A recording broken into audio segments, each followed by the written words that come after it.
Every Saturday, I tee it up in my men's league and I attempt to shoot under par through 9 holes. Every once in a while, I play exceptionally well. Other times, oh, that's not what I wanted that to do. What did you do, Kenny? let's do it right meow. What did you do? So we got a straightforward par 4 here. And it's a little chilly outside, hence the sweater. Oh, and hit a little wipey cut to right center, and we are off to get this round started.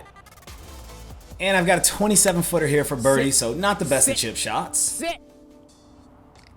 But I'm able to lag it up and tap it in for an easy par. And on to the next hole. Didn't quite hit this shot with the speed I was looking for, but center of the green beneath the flag will never hurt on a par 3. And I have 16 feet here uphill for birdie. I read this as moving a little right to left, but after hitting the putt, it obviously didn't move. It stayed pretty straight. Overall, speed was really good, and this was a solid putt. Move in with tap in par to get out of this hole with a 3. I had this at 140-ish to the flag, so I decided to go with 9 iron. On mornings when it's cold, you just need to exercise the discipline and club up. Ball's just not traveling as far. There's no need to be a hero out here. Hit the appropriate club. I've said this once, and I will say it again. Yes, this is a short course, but the greens have some aggressive slopes. Started this putt a country mile left of the hole and still didn't give it enough respect. And that left me with a tough 4-footer. And fortunately, I was able to sneak it just inside the cup. After looking at the video, I can clearly see that I started this ball right on line with where my face was pointed. It's so important to always work on your alignment because I thought I was center of the green on this shot and I was clearly aimed at the palm tree that's center left. I have about 30 feet here to the flag, so let's see how I do. And I hit it to about 3 feet, which should lead me for a very simple tap in for par. One of my favorite holes because I tend to have a birdie look here more often than not. I went with 3 wood thinking that I could play it up the left and just hooked the crap out of this shot. I've got 48 to the flag. Probably got to land this about 40. Choke down, half 60. That'll throw it about 40 yards. But commit to the number, Kenny.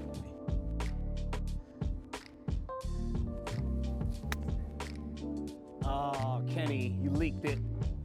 I was so afraid of this putt, which is why I'm frustrated at my lack of mental commitment. I didn't want to hit it too hard, which could leave me with a gnarly left to right putt. But as they say, more is lost by indecision. I took 8 iron thinking that I would be center of the green, but unfortunately I pulled this shot and hooked it a bit left, which left me in a pretty tough position to get up and down since I was short-sided and in this like burnt out hay grass that we get here in Phoenix in the winter.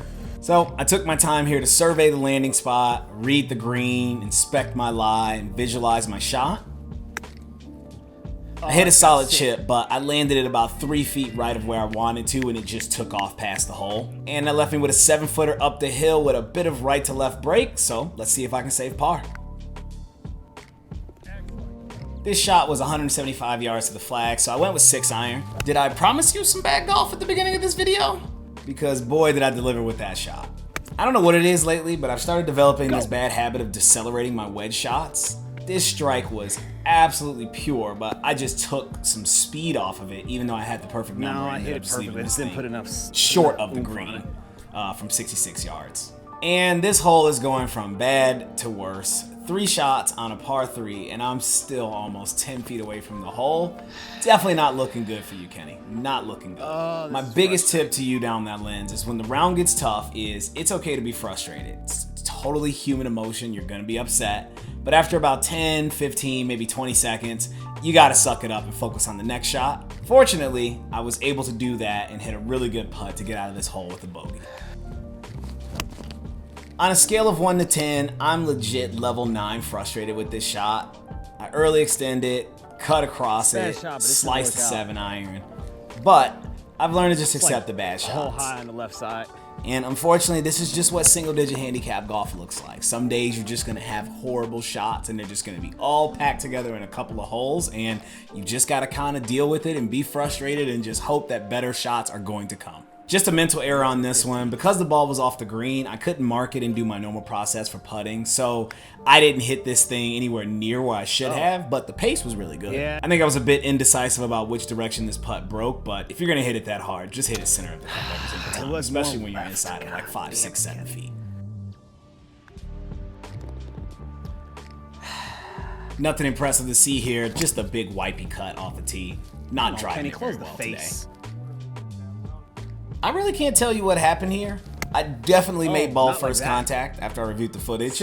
It might have been a bit thin with the ball sitting up in the burnt out winter grass, but this was just a very unfortunate shot and an unfortunate outcome from what should have been a very simple, 40 or 50 yard wedge shot. Oh, that's gotta sit. Sit. That's off the green. Come on, Kenny, what are you doing? And I have a 13-footer up the hill, and as you can see from the slant of the green, it looks like it's gonna move to the right. And I think I gave this hole too much respect because it just didn't move very much at all. And I go ahead and tap that in for yet another bogey after 3 rounds or 3 holes of bogey. And that ends with me at 3 over par. Thanks for watching, people. Deuces. Let's keep it moving.